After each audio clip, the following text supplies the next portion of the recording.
Hello folks, and welcome to the start of what will hopefully be a continuing series of Flavour deep dives. Today we thought it prudent to take a closer look and dig a little deeper into a legacy of lands that have stood as a proverbial boogeyman to constructed formats, and harken back to the before times, when planeswalkers were gods and two artificer brothers were shaping the future of the multiverse.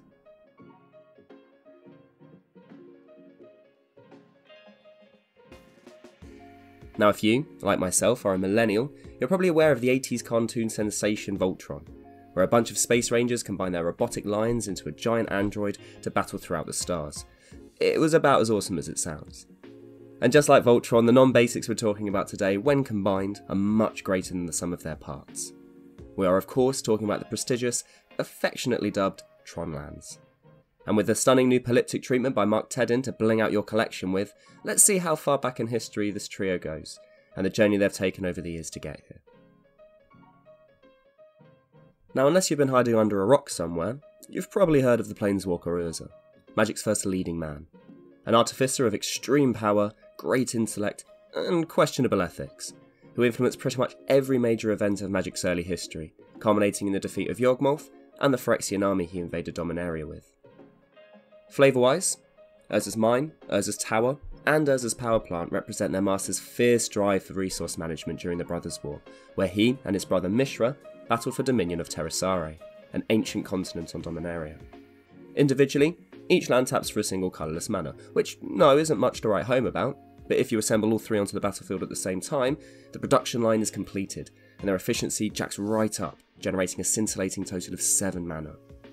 Now this perfectly reflects Urza's efficient, systematic mind and affinity for construction, as 7 mana from 3 lands is an impressive feat, even by today's standards. Now why 7 mana? Well, we don't have any definitive reason why, but we did get a bit of mechanical catharsis in Time Spiral, with the printing of Urza's Factory, being a de facto 4th sibling to the original trio, utilising the 7 mana generated to make 2/2 token assembly workers, completing the Flavour circle of mechanised production. The Flavour text hints at the brothers' unwittingly complementary sciences, as Mishra's factory directly interacts with assembly workers, a nice nod to the similarity buried amidst their differences. Another interesting flavour note is that the mana produced is colourless.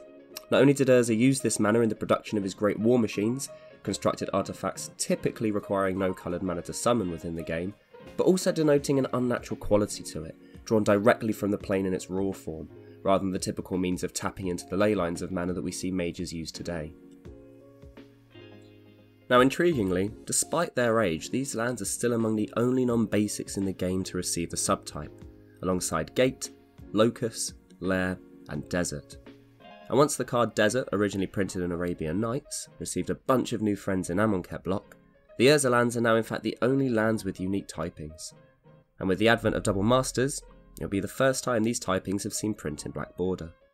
When originally printed in Antiquities, Magic's second ever expansion set, each of Urza's Mine, Urza's Tower, and Urza's Power Plant received 4 different artworks, by Anson Maddox, Mark Paul, and Mark Tedin respectively. This treatment was used throughout Magic's earlier expansions like Fallen Empires and Alliances on such notable cards as High Tide and Hymn to Turok, but has rarely been seen since, due to Wizards realising artwork is much easier to recognise for players than a card's name, and having multiple versions of the same tournament staples could get confusing. It does mean, however, if you are playing with these lands outside of singleton formats, you are able to rock full playsets of each across 12 different artworks. Saying that, all 3 have seen multiple reprints throughout the years across both paper and digital Magic, even donning the divisive white border when reprinted in past core sets, meaning that we have many differing arts and border styles to choose from when sleeving up, and with each iteration adding to the archaic lore. So let's break down each instalment to the Urzatron saga and see what nuggets we can glean from them. Starting with the OGs, let's take a look at Mark Paul's 4 Towers, where he conveys of 4 seasons, similar to the quartet of incredibly slow zombies from Unstable. Mark doesn't maintain location between each art, however, placing each in vastly differing locations, reflecting the numerous towers Urza stationed throughout Terrasare. Also note the flavour text. It mentions Takassia, the archaeologist who apprenticed Urza and Mishra as young boys, and accompanied them on that fateful journey to the caves of Koilos where they discovered the Mightstone and Weakstone. Tragically caught in the middle of a dispute between the brothers, she was the first casualty of many thousands wrought by their feud. Anson Maddox's quartet of mines shows a more varied interpretation than Paul's, with 4 arts showing the mining process from start to finish. First we see the mine entrance, adorned with a face that seems to be directly referenced in Ralph Horsley's Howling Mine from 10th edition. Also, notice the blue goblin-like creature in the bottom left. Perhaps an ancient ancestor of the kobolds? Well, I'll let you decide that for yourself.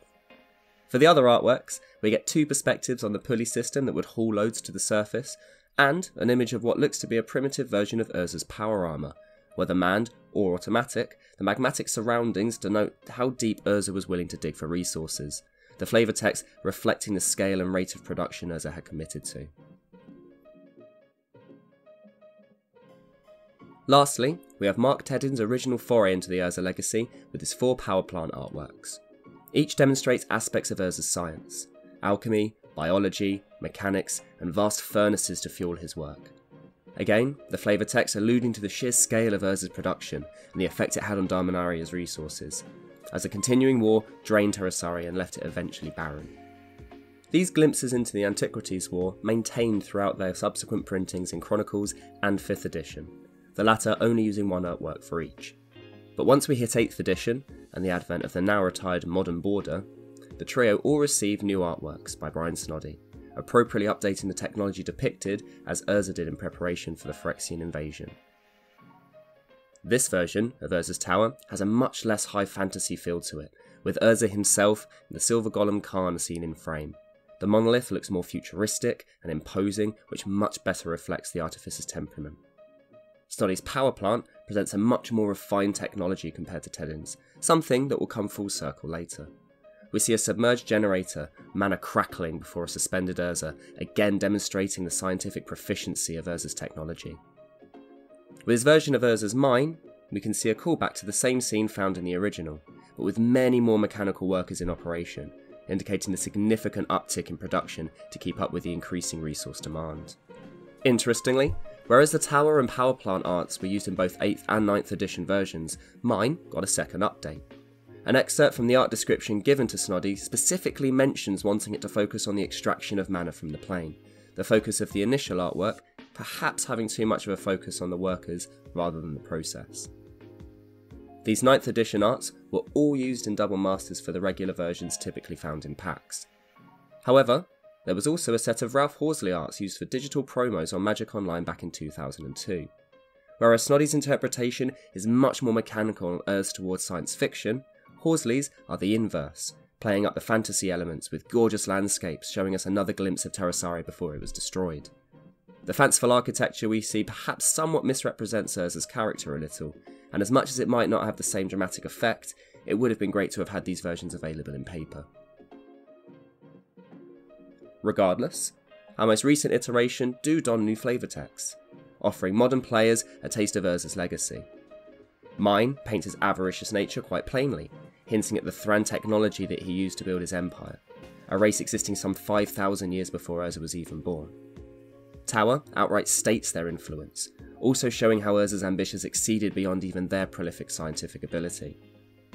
Power Plant repeats this idea of single-mindedness and the drive that Urza pursued, even calling his morality into question, which given his long history of warmongery and even eugenics, seems pretty fair.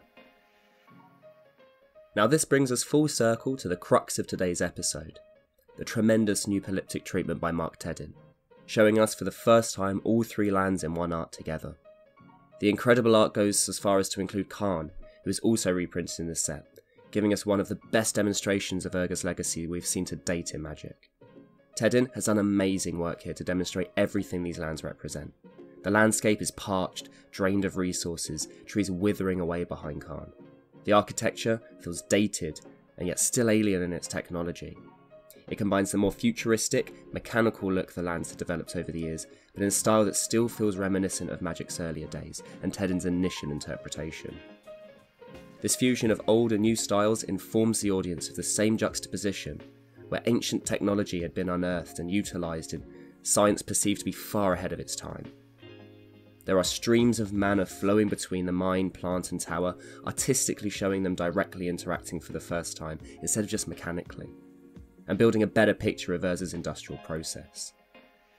These would have been seen throughout the entirety of Terrasaria, and paints a bleak impression of the Industrial Revolution Urga's legacy wrought upon the land.